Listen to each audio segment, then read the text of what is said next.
Hey, you sweet little cutie idiot, it's me, Dave Makes Noises, the Jurgen von Strangle of D&D Storytime on YouTube. If you wanted to share your story with us, please make sure you check out our official subreddit, r/MrRipper, where we gather many of the yarns we spin on videos just like this one. Now I ask you, dear friend, what is your favorite character you made using a monstrous race? Part 1. Honestly, I absolutely love playing goblins. To be honest, they're honestly very fun to play as, honestly. One such goblin was Weasel, a totem barbarian, bear totem, who survived all the way to level 6 before going into a situation that she knew she wouldn't make it out alive. But she did it for her friends, and it honestly was a sad experience losing her. My current goblin character, however, is a College of Swords bard named Melody. Vrith Ironscales, an Eldritch Knight lizardfolk, cook, team mom, master craftzerd, and all-around thorn in my DM's side. He was funny in that odd sort of way, constantly hungry, always making trinkets or baubles or jerky from slain enemies. He even was allowed to make our dwarf druid a set of enchanted wooden armor, and made the druid the new archdruid of his home colony, which will continue to be as such in any future games there. He was fun, quirky, and accomplished exactly what we had hoped for, making a fun and unique experience for a player's last game with us. For a one-shot, Snick the Bugbear Rogue with a rolled stat array having 20 dex, 18 strength, and 4 charisma. And by the dice gods, I never rolled on the dice below a 15 for a sneaking around. Several times it was a nat 20. A 10-foot-tall behemoth of pure muscle would just appear. It got to the point the DM just ruled I teleport silently before shoving my rapier through the eyes of whoever saw me. I've yet to play him, save test runs with a friend, but I made Sir Slithersworth, a lawful good paladin of Semwanya, the lizard goddess. He's your typical haughty paladin, but with a lizard folk twist. So he sounds like, "Not to fear, shall save you." He's also not an actual paladin, but a zealot barbarian, or I'm considering totem warrior, one of the two. He goes around doing good and converting those of other races to his faith, part of his faith being the belief that the state should be abolished and everyone should live in primitive communities in a more natural lifestyle. I'm looking for a campaign where I can use him, so I'll probably look on the sub when I have time for a regular game again. My monster-inspired character is a wonderful tale. So I started D&D last year, and me being the person I am, wanted to play my own race, so after a few weeks of looking, I found a homebrew bearkin race. So I picked that. It was a barbarian named Brutisa, 8 foot tall, who was a cook at the Highleaf Tavern, located in Trollskull. Fast forward about a month. I'm finally getting into the game, and all the little things, and while I was looking in the monster manual, I then noticed a Baylor demon, and well, I have a little thing for demons because let's just say I did not watch Hellboy for the plot. Anyway, I start to secretly make a new character, one that mixed both a Baylor and my bearkin, and I even talked to the DM. He loved the new character, so we decided to put them in game in the most dumb way possible. One night after a small mission, my character got separated from the group and was jumped, knocked out with a blow to the head. Fast forward to the next morning, everyone is looking for him, and they happen to find my character tied to a stone table in a church, with 2 guys in milkmen outfits called the Berry Brothers over his body. A small fight happens, and my bear gets stabbed in the chest by some dagger. Meanwhile, in hell, the son of Asmodeus somehow escapes, wanting to get away from all the torment and endless crying. The two, the Baylor and my character, meet in what my game calls the road between, or a road you are on while passing on, and after a little talk, they decided to merge into one, saving my bear character and letting the Baylor be free of hell. This made both of them cease to exist as my new and most current character, Vigatos, was born.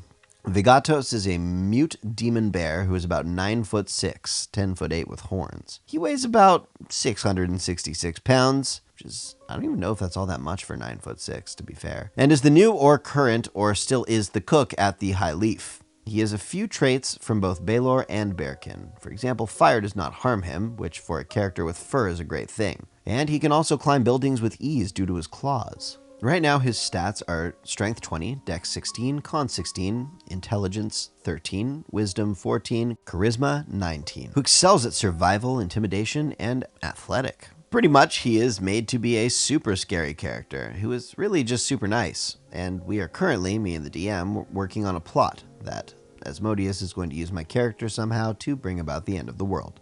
So fun. This answer might be a little different since it's more than one character and the monster aspect was actually neither intentional nor even known by me or the players for a long time. Our DM had asked us over time what sorts of dragons were our favorites, and later on he asked if he could have some level of control over our backstories, to which we all agreed. Our story revolves around 6 human childhood friends who had grown up in a small town together. A deceptive but sweet druid from the nearby woods, a barbarian with a heart of gold that he wore on his sleeve, an idealistic dreamer of a wizard, a fiery but lovable show-off of a sorcerer, a paladin with an utterly hopeless drive to win the heart of an angel, and a quiet but insatiably adventurous monk from his father's nearby mountaintop monastery, played by me. They fought all the time, but were all the best of friends, and eventually they formed an adventuring party together. Fast forward to about 12th level, and we had solved conflicts across the continent, but through a series of clues and very well-rolled investigation checks, we and our characters found evidence that our origins were not what we thought they were. Everyone in the party had been adopted as infants on the exact same day when 2 hooded figures bearing the marks of Bahamut and Illustrae left them with their respective families. We confronted our families on the matter, and they told us that if we ever found out, to go to a mountain peak a day away and call out a different name for each of us, asking for us to please return to them someday once this trip was complete. We did as instructed at the mountaintop, and later that day we were greeted to the sight of several adult dragons arriving to meet us.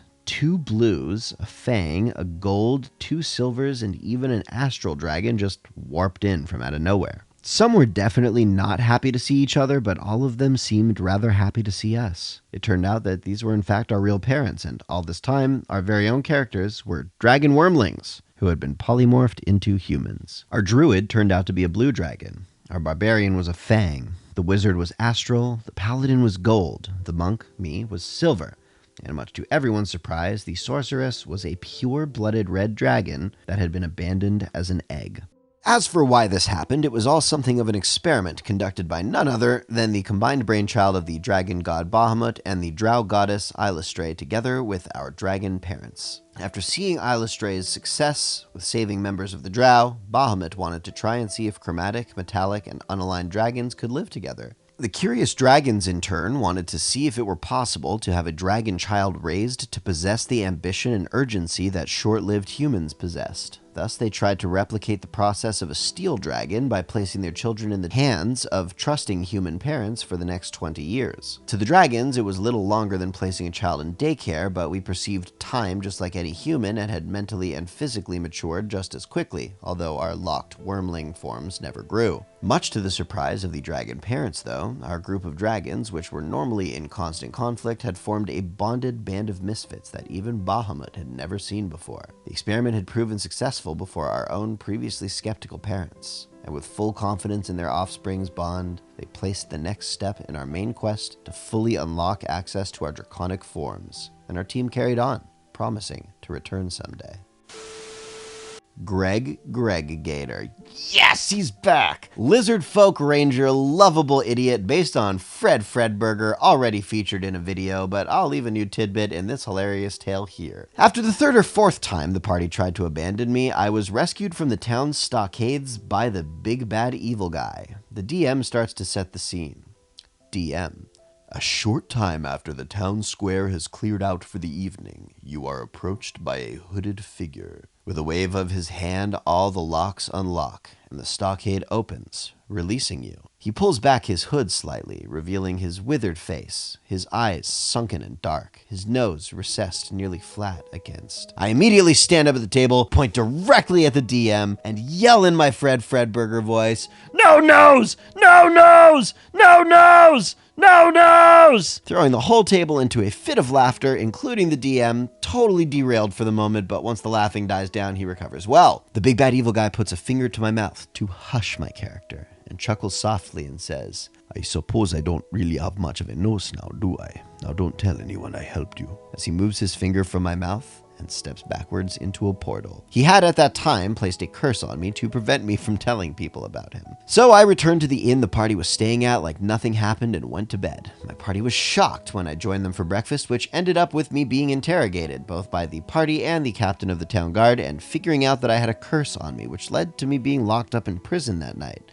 Party left town to follow the main story quest. That night I was rescued once more by the big bad evil guy, who opened a portal into the jail cell, just said, "Come with me," I'll get you back to your friends, as he holds out his hand. Without a second thought, Greg Gator says, okay, and takes his hand as they walk through the portal together. The portal opened up on the road the party was traveling on and tells me the party would be passing through in the morning. Told me to have a good night as he steps through another portal to leave. I decide to sleep in the middle of the road so the party won't miss me in case I oversleep, still blissfully unaware the party was trying to lose me. Morning comes around and the party is coming into view. My character is still asleep. The party stops and start discussing trying to figure out how the hell my character got ahead of them. Before they finish deciding what to do, all of a sudden, a bear walks out of the woods onto the road next to my character. To my DM's shock, the party of power gaming murder hobos did not attack the bear, deciding to let the bear kill me instead. But with another quick recovery, DM does not have the bear attack me, instead picking me up in its mouth and carrying me to its cave. The party passes by like, man, that was weird. Before the bear could attack me in the cave, it gets put to sleep by the big bad evil guy. He then wakes me up and with a pat on the back, points to which way the party was going and casting what the DM called super haste on Greg Gator. In a rare moment, our thoughts align and we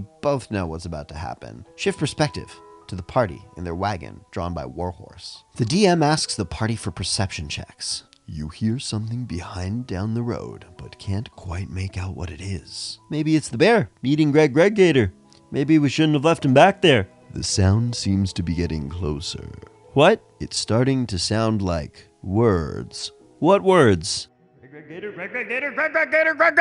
Holy shit, book it! What ensued was a high-speed chase, as my lizard folk was, as the DM described it, swimming like an alligator on top of the road at a blistering 120 feet per turn. Began chasing the party. Despite their best efforts, I caught up to them saying, "Hey guys, glad I caught up to you. What's up?" As he hops into the still-moving wagon and immediately falls asleep from super haste, wearing off. Hello, my delectable little churros, and thank you for sugaring the dough of this video with your sweet, sweet attention, and for doing so to the very end of the video. I hope you are staying positive and testing negative. Just wanted to humbly ask that you join our subreddit, r/MrRipper, if you'd like to share your stories with the channel. But as always, if you have a cool Monstrous Race character that you'd like to share with us, you can do so in the comments right here on this video. If you want to play some D&D, we have a Discord server, purpose-built to help you find a group. Would highly recommend checking it out. Sometimes I even pop up there to say hello when you least expect it because I keep weird hours, so you'll probably miss me. If you love me and want me to be happy, follow me on Instagram and TikTok at Dave Makes Noises or check out my website, www.davemakesnoises.com. How's your week going? Are you making sure to check in with your highest self? Let me know in the comments below. Anyways, you have been wonderful. I have been Dave.